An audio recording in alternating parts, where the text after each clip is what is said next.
लेकिन ये साला कर क्यों नहीं आता? আর ভাল লাগে না আমার। আমি বারবার করে বলছি আমি মিটিং এ আছি, তা সত্ত্বেও উনি মানে ফোন করবে, ফোন করে আমার ডিস্টার্ব করবে। কেন?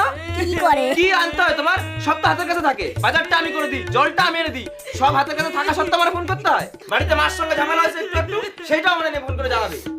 আরে বাবা রে বাবা, আর সহ্য হয় না। মিটিং এ থাকলে বারবার করে ফোন করবে। শোনো, এই জিনিসগুলো কিন্তু আমার মধ্যে জমছে। যেদিন বাস্ট হবে না, সেদিন কিন্তু তোমার খবর হয়ে যাবে বলে দিলাম আমি। তুমি এত স্যাড গানের কালেকশন কোথায় পাও গো? শুনতে শুনতে পুরো চোখ দিয়ে জল বেরিয়ে গেল। এটা আমার স্যাড গানের একটা প্লেলিস্ট। যখন আমার খুব কষ্ট হয় তখন আমি এই গানগুলো শুনি। ও আচ্ছা শোনো না, কি রান্না করছো তুমি আজকে? আজকে না কিছু রান্না করিনি, তুমি বাইরে থেকে একটু বিরিয়ানি অর্ডার করে নাও না গো।